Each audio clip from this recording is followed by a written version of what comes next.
What's up guys? Today ay bibigyan ko kayo ng 5 powerful beginner tips na pwede mapabilis ng subscribers growth mo starting this week. These are the real, practical, beginner-friendly at pinaka-importanting tips na pwede mong gawin kahit cellphone lang ang gamit mo. Kung iniisip mo nga ngayon kung bakit hindi dumadami ang subscribers mo kahit lagi ka naman nag-upload, don't worry guys at sasagutin natin yan step by step. So, stay with me hanggang sa dulo. Let's go! Tip number 1. Make your video clear, not complicated. Maraming beginners ang nagtatry na maging magaling kaagad. They want cinematic shots, perfect lighting, perfect editing, pero guess what? Di talaga yan kailangan sa umpisa. Ang kailangan mo lang ay clarity. When they understand exactly kung ano ba ang iyong topic, ano ba yung kanilang makukuha, ano nga ba ang direction ng video mo. So, kung ikaw ay beginner, gawin mo to. Start your video with a clear statement. For example, sa video na to, ay bibigyan kita ng tips or 5 tips para dumami nga ang iyong subscribers. Boom! Di ba?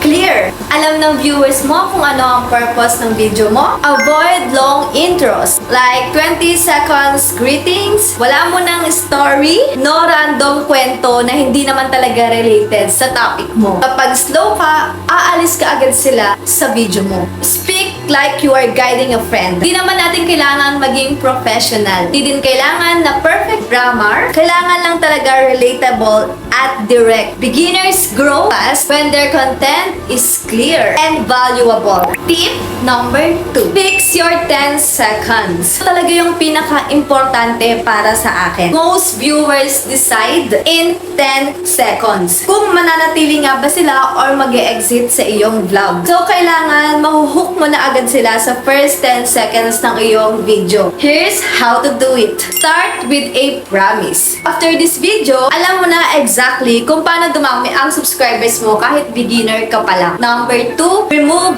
long greetings. Diretso agad, wala nang long story kasi sigurado talaga mag-i-skip sila. Number 3 is give them reason to stay. Number 4, of course, show energy. Hindi naman yung OA, yung parang normal lang na nakikipag-usap ka like eto, parang friend lang kita, ganon. Pero, alive. Don't let the first 10 seconds be boring. Because, if boring ang simula ng vlog mo, hindi nila malalaman na maganda pala hanggang sa dulo yung content mo. Real talk. Fix your 10 seconds, more watch time, more recommendation, and more subscribers. And tip number 3. Kung ikaw ay small content creator, wag mong habulin yung pagiging viral agad. Habulin mo yung search traffic. Ano ba yung ibig kong sabihin? Ito, yung merong matututunan yung mga viewers mo. Katulad ng ginagawa ko ngayon. Because people are already searching for it. Example, how to gain subscribers, beginner editing tutorial, YouTube tips 2025, even na maliit pa yung channel mo, may chance silang pumasok sa iyong channel. Kasi nga, people need these videos. How to do this as a beginner? Tignan mo sa YouTube yung mga recommended searches. Remember, searchable content, guaranteed views, potential subscribers. Di mo nga kailangan mag-viral.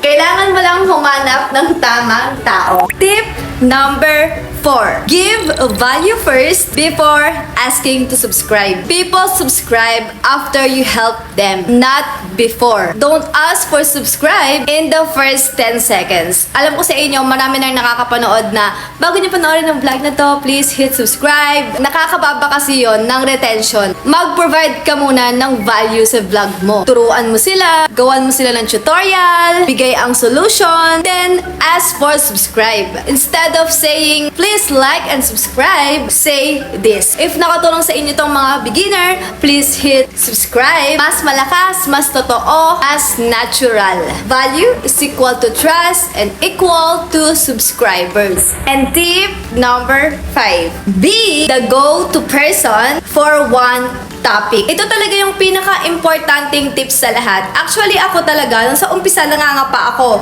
May mga loan apps, may mga YouTube tutorial, at yung pinakauna ko talagang topic dito is about sa mga online shopping.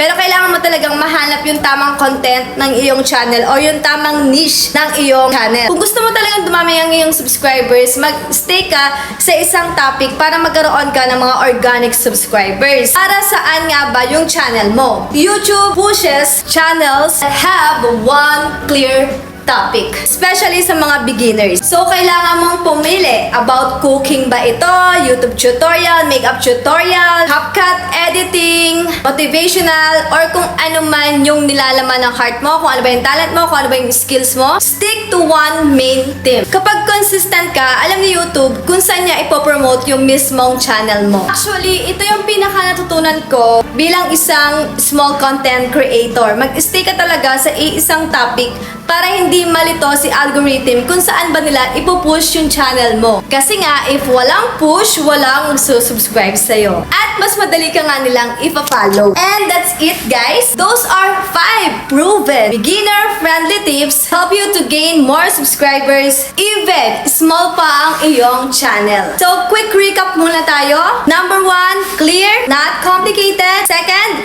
fix your 10 seconds. Number 3, make a searchable content. Number 4, give value before asking to subscribe. Number 5, be the go-to person for one topic. If nakatulong nga itong vlog na to, give this video like and subscribe for more beginner-friendly tips. Thanks for watching. Keep learning, keep improving, and see you in the next video. Bye and God bless us all.